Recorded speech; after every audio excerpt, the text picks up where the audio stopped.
Well, viewers, I think my phone died of charge there, and I'm going to just continue with another video. I'm going to continue on from where I was, and I'll try to post these together. If not, I'll label them individually so that everyone knows where it is. But anyway, I was just finishing up Jung's account of the different types, and I was going to conclude the talk by mentioning some remarks of how this all ties in with moderation. And I think the critical thing that one gets from all of this, and I tried to be very fair to what Jung had said as to the types, and of course he did very much focus on sort of the limitations of each type and the drawbacks.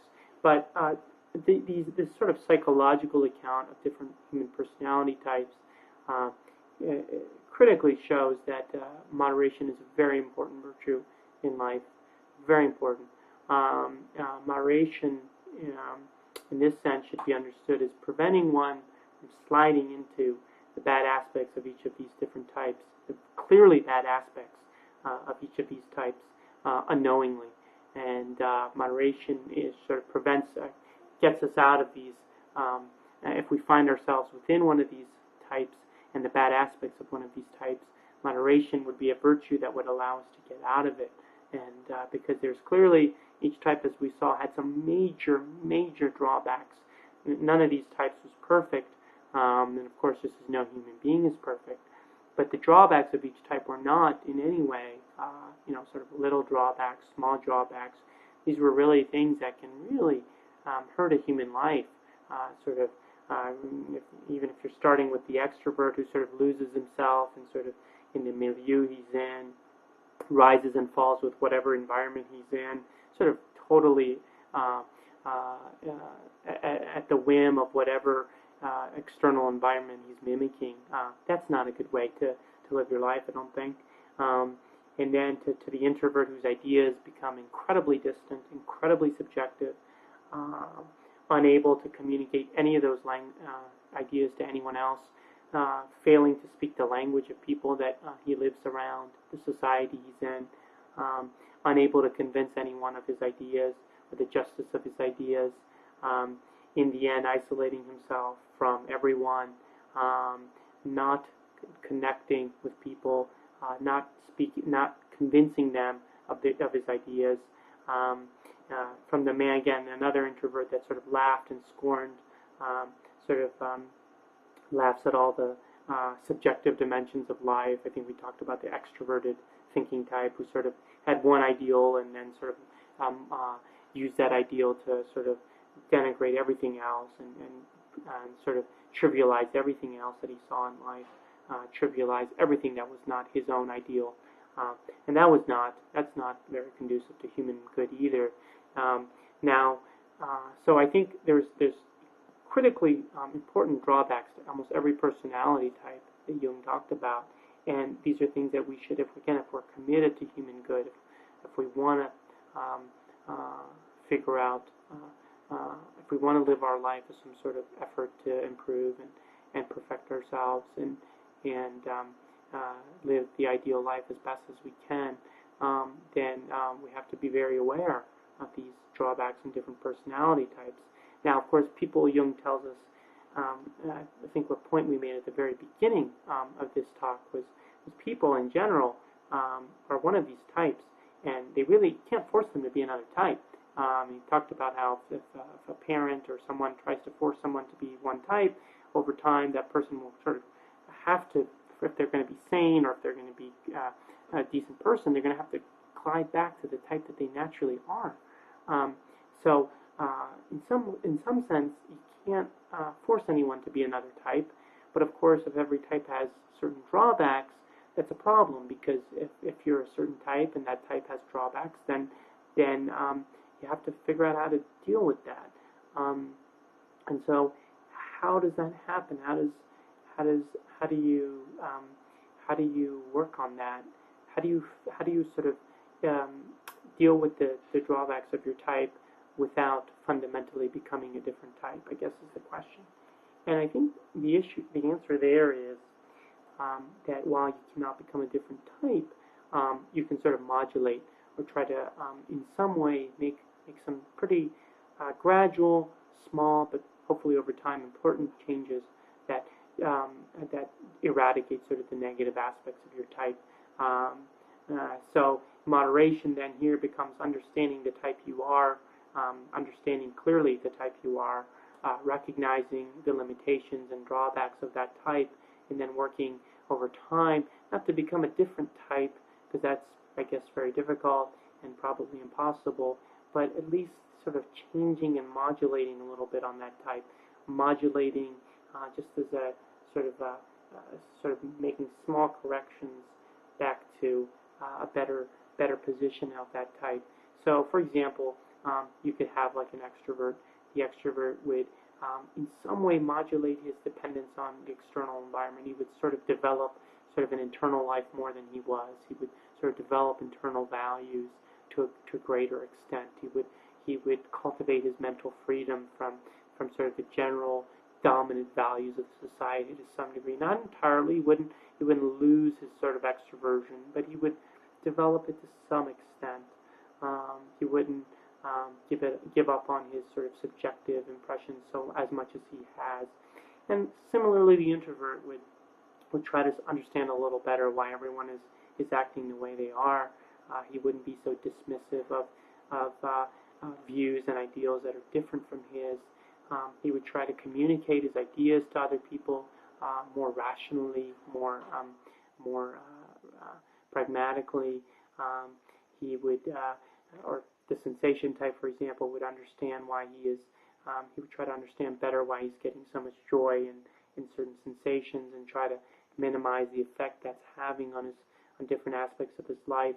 The intuitive type would understand that his intuition is important, but still, in the intuition can lead you down a very wrong road, and because it's basically, as we talked about, it's merely based on visions. And so, the intuitive type, if would understand that adherence to some sort of cause or vision is important, but that cannot be the only thing that's animating them.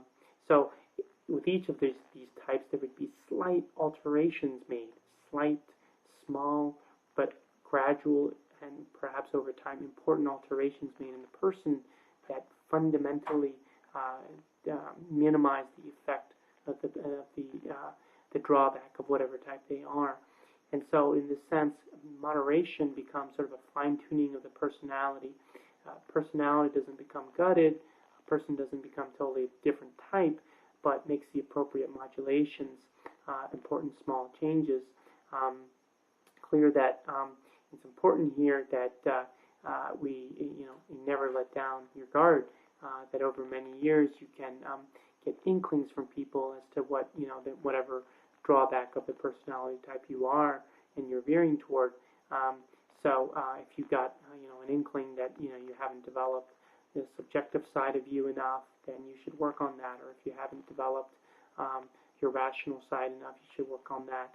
But so anytime we get those criticisms, they should be taken seriously and make so that we can make the appropriate modifications as those inklings and those suggestions are no doubt going to be made to us over time.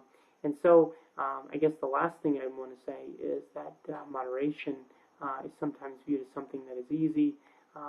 Sort of some people think it's easy to be moderate, but in fact I think it's incredibly hard.